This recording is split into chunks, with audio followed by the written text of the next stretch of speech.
Hi Vijayeta. Hi. Hi. I just finished watching your documentary short Kicking Balls. Very inspiring and very revealing, actually. Who would have Thank thought you. that someone in rural India, that too in a state like Rajasthan, is trying to fight patriarchy and child marriage by making girls play football? Yeah.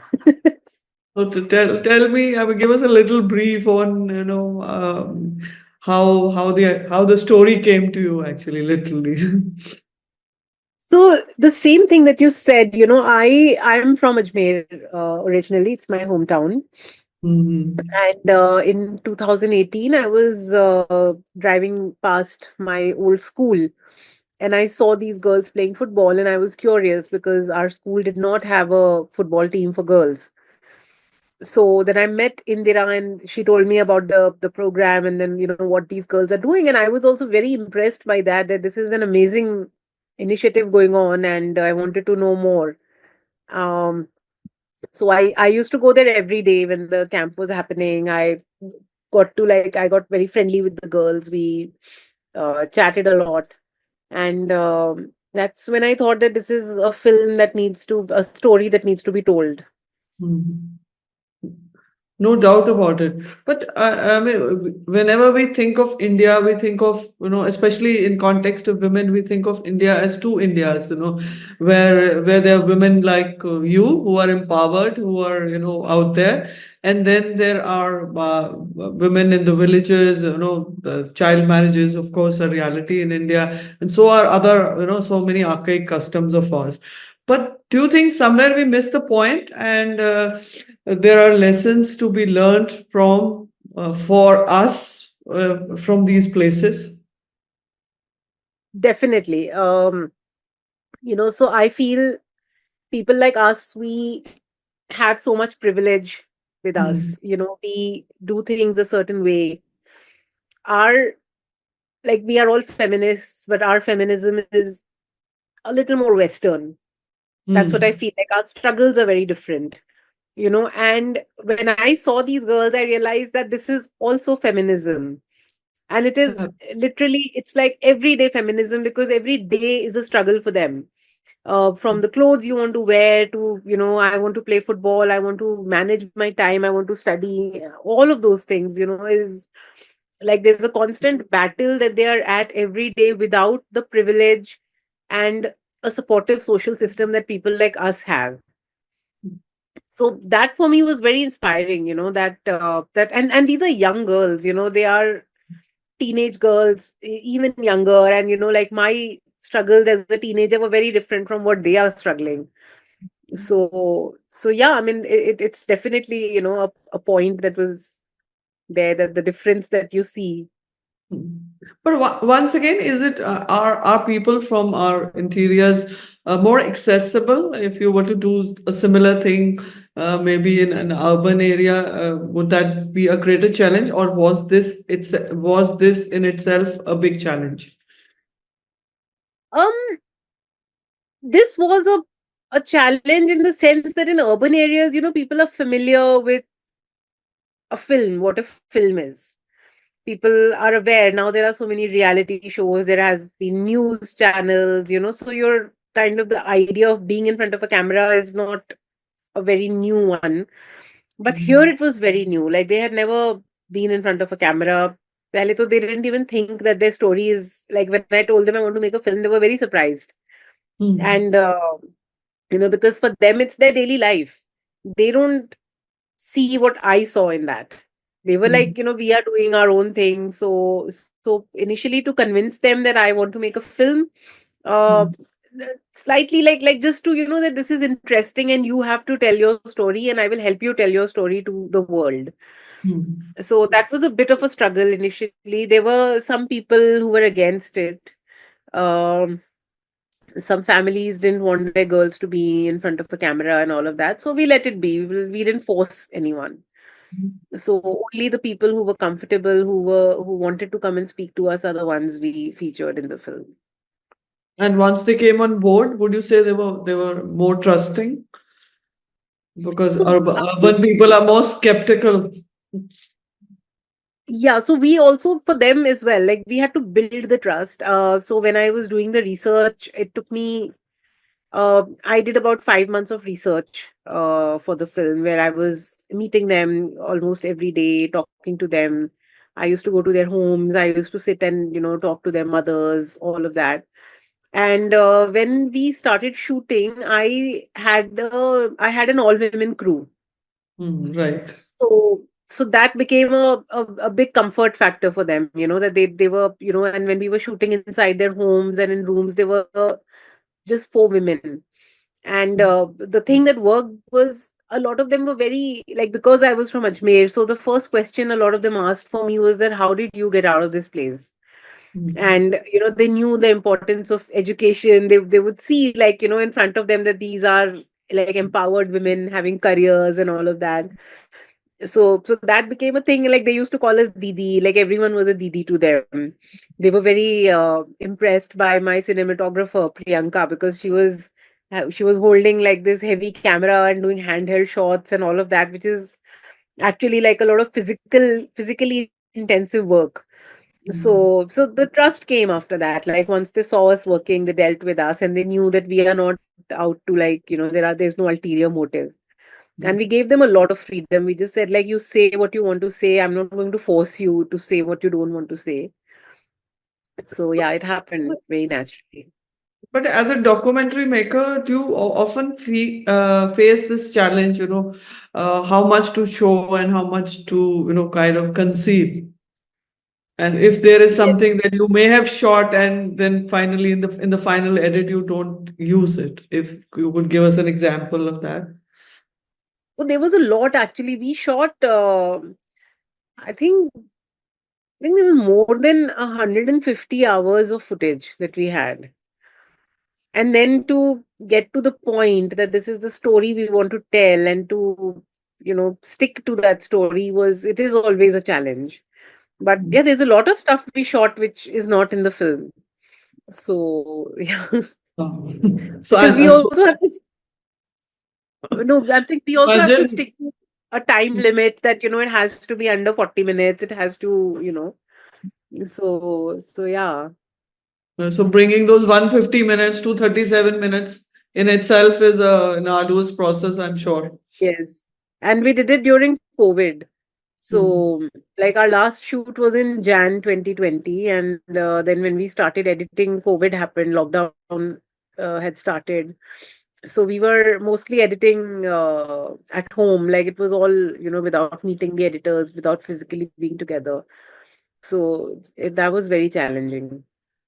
Yeah, no doubt this is a story waiting to be told. But do you think there are people who are ready to listen? Do you think the struggle of documentary makers begins once the film is made? Yes, that is always there. I think not just for documentaries, for any film. Like, there is an audience. There are people interested. There will always be people who are not interested. Mm. So it's okay. I mean, I think every film finds its own audience, and I think we managed to do that. Like, we traveled to a lot of film festivals, Absolutely. um, and it got a great response from there. Now I can't force people to see what they don't want to see. Mm. So I feel, if we create an awareness about it, if we speak about it, and if it interests people, they will come and watch it for sure. And I also feel, once you watch it, it's always, I mean, it'll leave you with something to think about. But we keep talking about the OTT boom, how it is promoting content and all that. But whenever it comes to indie makers, they feel that it has done nothing for them. And especially if they're independent documentary makers, they feel even doubly so. That's true, but I mean, it's up to the. I mean, I Mm, really don't know how to fight that battle or navigate it. Every documentary filmmaker has gone through this challenge, but I also feel in the last few years, some of the best documentaries that have come from India, they have all found a platform. mm, There was Writing with Fire, there was All That Breathes, there was, the Ravish Kumar film, so many of them. Elephant Whisperers won an Oscar. mm. So so I think slowly that awareness is coming through, that it's not, that there is an audience for it. and it should be out there. But yeah, I mean, it's docus are not an easy game. And but when you have an Oscar-winning producer backing you, Guneet Monga, how much does that help? How does it facilitate the whole process? It helps a lot. Also, like when I pitched the film to Guneet, that time she won the Oscar later. Hmm. So that time she was just a producer I knew, and I liked the work that she was doing, and I approached her, and she backed the project from day one. Like she read my pitch, my proposal, and everything, and she was on board. So, and later her winning the Oscar, it was obviously it helped a lot. Like it helped us get noticed, it helped us like get screenings, and we did a screening in America. A lot of things like that does help for sure. And now, of course, you're talking about film festivals. A lot of film festivals are most of the film festivals are paying a lot of attention to shorts, to documentaries. Uh, that helps make films more visible. Yes, it does. And it also reaches a very different, like, you're not catering to one type of audience. You're like actually going to different parts of the world. Hmm. And it's interesting to see how everyone responds to the film, how different people see the film. Like when we did a screening at Stanford, I came to know that there's a lot of child marriage that happens in the US as well. And there are, yeah, and there are like activists who are fighting against it, and they're trying to like change the laws. There are states where I think 13 is the legal marriageable age or something, which now they're trying to change. And in certain Hmm. communities it happens. So that is something I did not know, and then like I became aware of it after that. Hmm. In So yeah. India, of course, it's a different kind of battle. The law says something and the society believes in something else. Yes, even in India, but I used to think when I was doing my research, I used to think that child marriage is something that is only in Rajasthan or Haryana and UP, like Hmm. predominantly the North Indian states. And then I found out it's everywhere. It's everywhere. It's in Tamil Nadu, it's in Maharashtra. West Bengal has very high numbers. Jharkhand, even in the Northeast, like every state you name it, and they have statistics for child marriage. So, But, and the numbers have gone up since COVID. but do you think documentaries help the cause in some way if your documentary has made some kind of a difference on the ground level? And in what way? We managed to raise some money for Hmm. the NGO, and I think also more and more, like when people saw it, a lot of people came forward asking, how can we help? Hmm.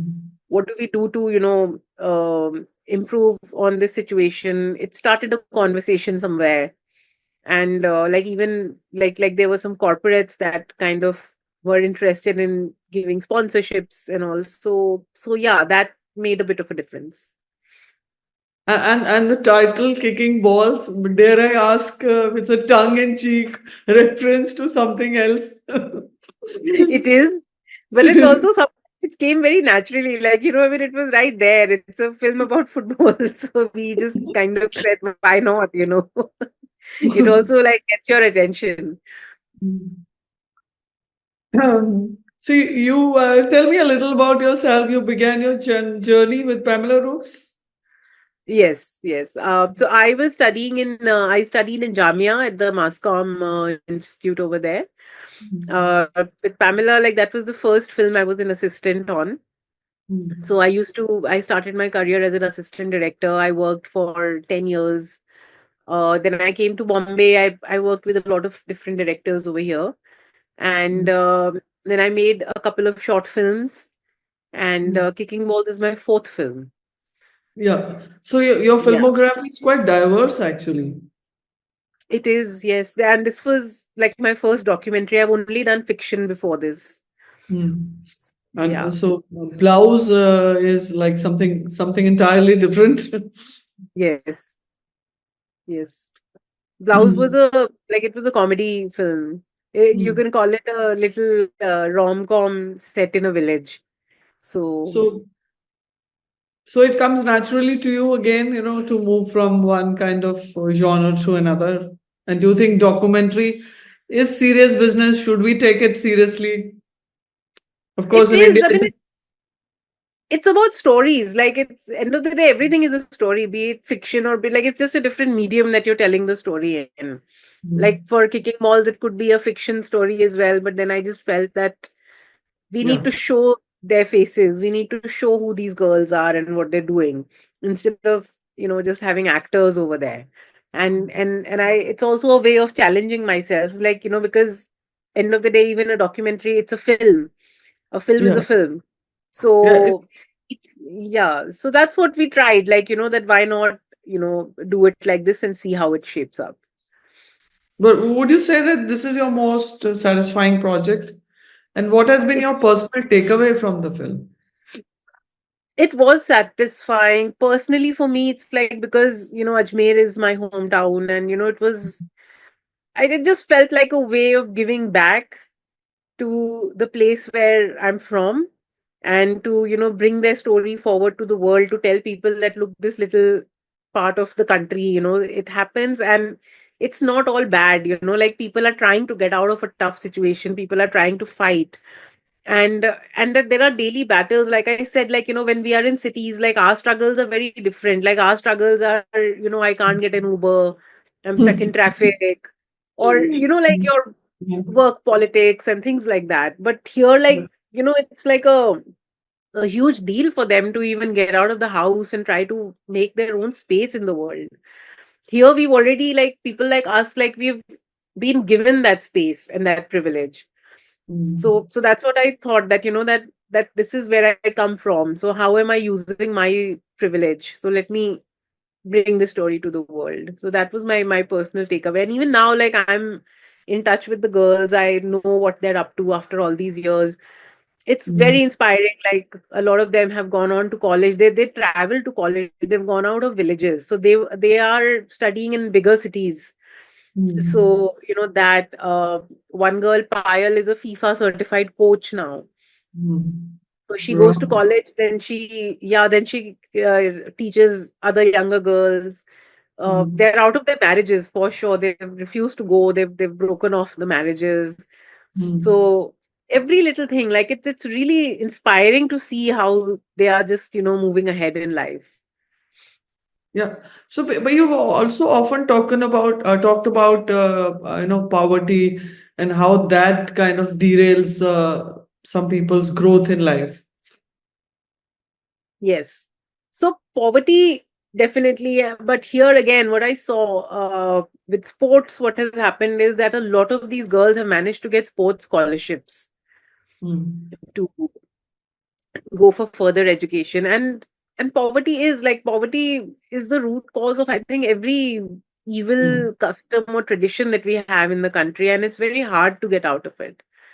Mm. But I mean, that's what I'm saying. Like, it's a constant struggle to first, like, make some money. How do you improve upon your life? How do you work towards getting a better education to so that you get jobs, you can make your family better. Yeah, but then who, as a society, can we help? Mm.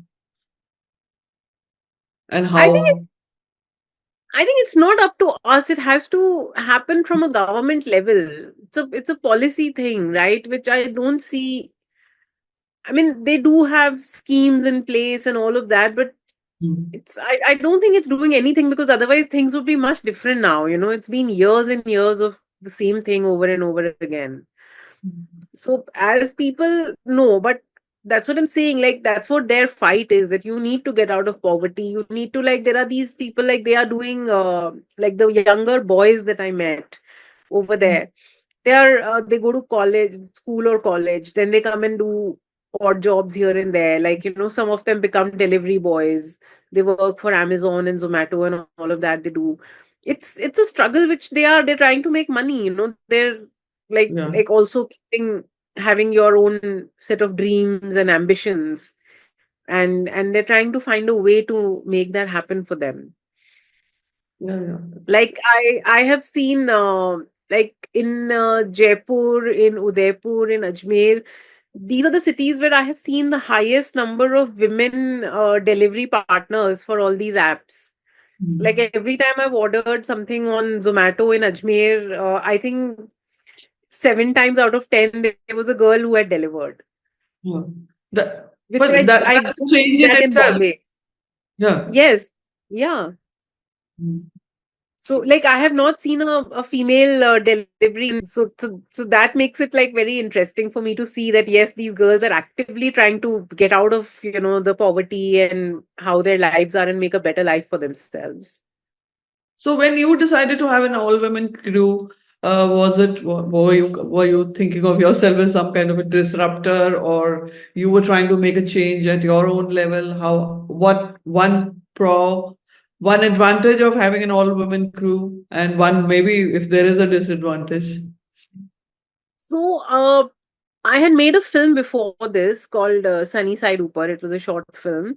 And when I started making I was in the pre-prod status. I texted some friends that, I'm looking for, like, suggest a camera person for my film.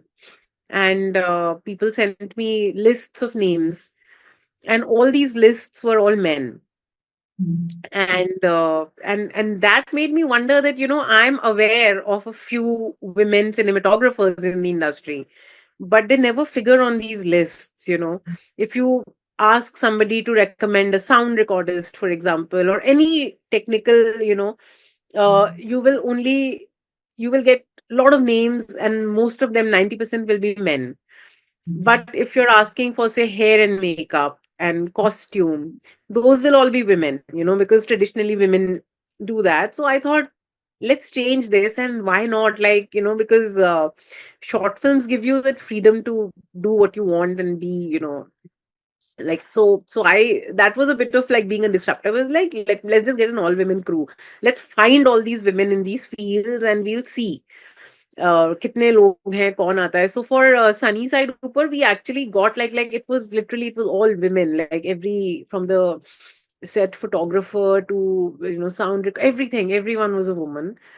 And then you hear comments like कि kitty party चल रही है तुम्हारी like all those things Really? people say.